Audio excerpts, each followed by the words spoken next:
Assalamu alaikum wa rahmatullahi wa barakatuh, les frères et les sœurs, j'espère que vous allez bien, toutes et tous, vous et vos familles, Inch'Allah ta'ala.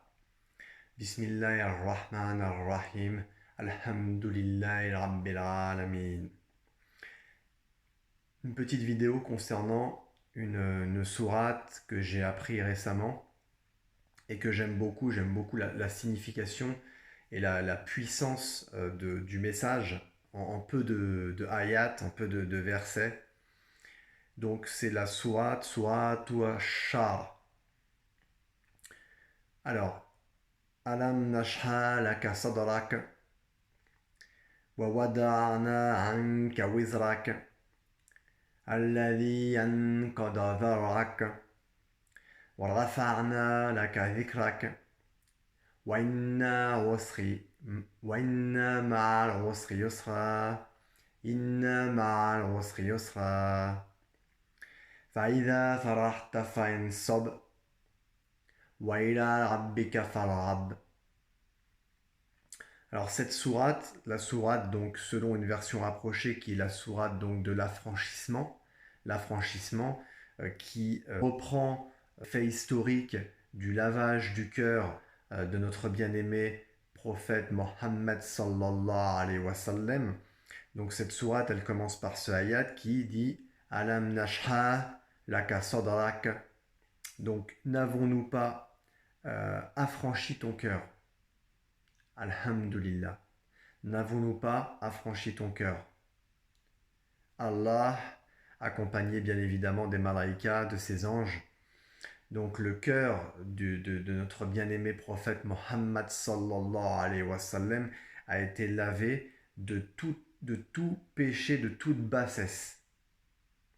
Ce qui a fait que le prophète sallallahu alayhi wa sallam a été la créature la plus parfaite que la terre ait portée. Alhamdulillah. Sachant que Allah l'a déjà précisé dans le Coran al-Karim, il a créé l'homme de la manière la plus parfaite. Mais il nous a fait descendre dans des positions les plus basses. Alors que le prophète Mohammed sallallahu alayhi wa sallam, lui a eu le cœur lavé. Alhamdulillah.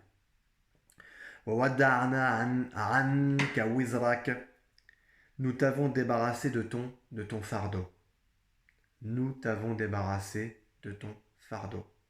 Alhamdulillah.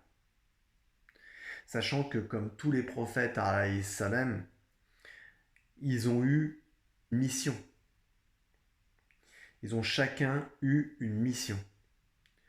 Nous transmettre bonnes valeurs, les bons comportements, la vérité absolue. Même si certains ne considèrent pas les écrits saints et ce que les prophètes alayhi salam ont pu nous transmettre comme science, nous considérons cela comme une science. Car pour nous, Allah Azzawajal est omniscient. Et donc, il a soulagé le prophète sallallahu alayhi wa sallam de son fardeau, de sa mission prophétique. Subhanallah. Et nous demandons effectivement également à Allah, en sujud, en adoration, avec nos ibadah, de nous soulager aussi notre fardeau, nos fardeaux, nos épreuves, nos vicissitudes, etc. etc. Alladhi anqada dharak, qui pesait sur ton dos, donc le fardeau qui pesait sur ton dos. Et nous, chaque jour que Allah nous donne comme bénédiction, eh bien, il nous donne la possibilité d'alléger notre fardeau, de nous alléger, de nous libérer de nos péchés, soit des petits péchés ou des grands péchés, ou même des bassesses. Alhamdulillah. Wa rafa'na laka dhikrak, nous avons glorifié ta réputation. Ça veut dire que de par ce lavage du cœur, de par cet allègement donc du fardeau qui pesait sur le prophète sallallahu alayhi wa sallam, ils l'ont élevé au plus haut degré. Donc ils ont, comme ils disent, glorifié sa réputation, ils l'ont élevé au plus haut degré. Et nous, c'est ce que nous demandons. On essaye au maximum, malgré nos défauts, malgré nos faiblesses, mais de tendre vers Ihsan, Ihsan, pour atteindre le Firdaus, Inch'Allah Ta'ala. Qu'Allah nous facilite. Amin.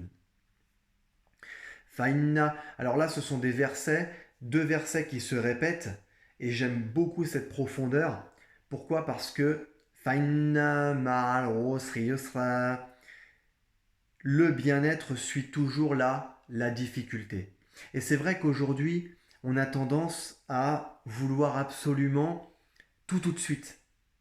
Tout de suite, mais tous autant que nous sommes. Et justement, c'est un travail à faire, à se détacher du matériel, à se détacher de tout ce qui brille, des paillettes, des strass, des publicités, qui corrompent nos cœurs, qui corrompent notre esprit, notre âme, nos âmes. Alhamdulillah. Et ça, c'est Shaitan. Shaitan, il nous attaque de tous les côtés.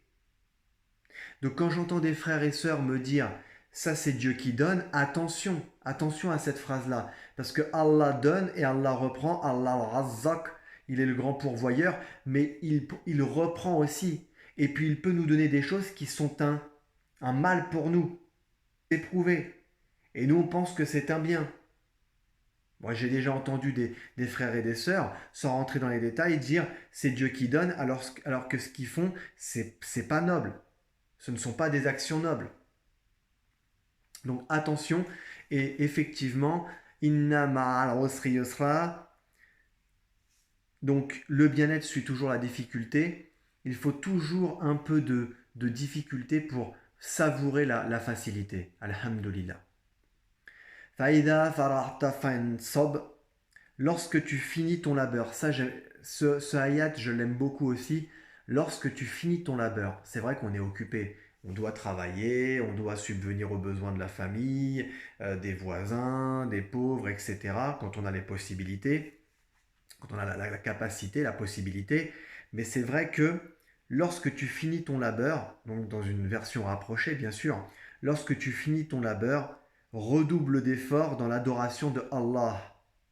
Et c'est vrai qu'aujourd'hui, une fois qu'on a fini de travailler, ben on va préférer aller s'amuser, on va préférer...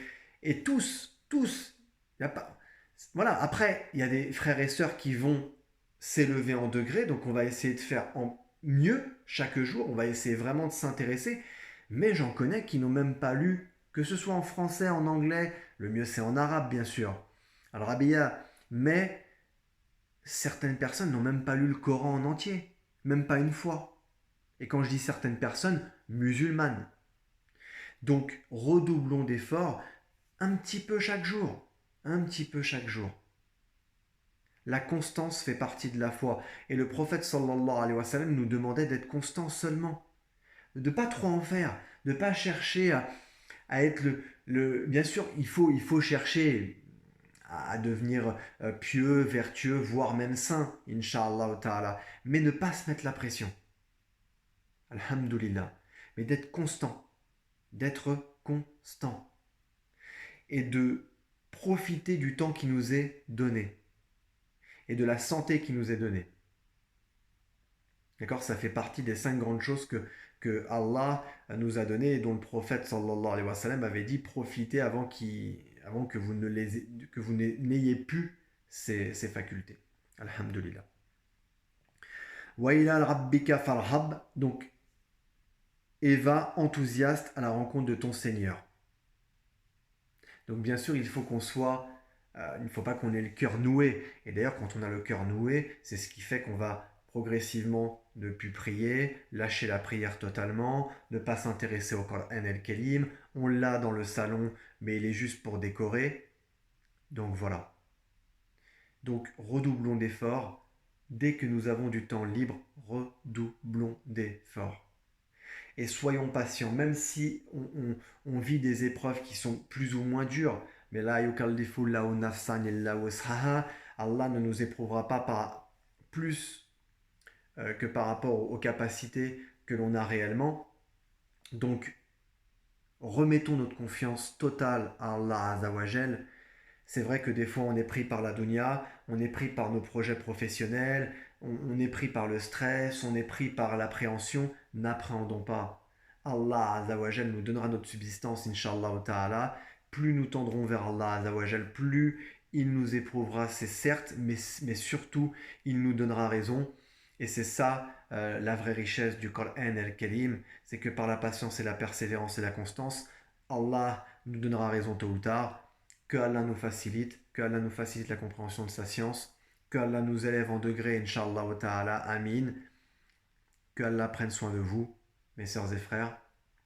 Je vous souhaite de très bonnes continuations, Inch'Allah. Assalamu alaikum wa rahmatullahi wa barakatuh.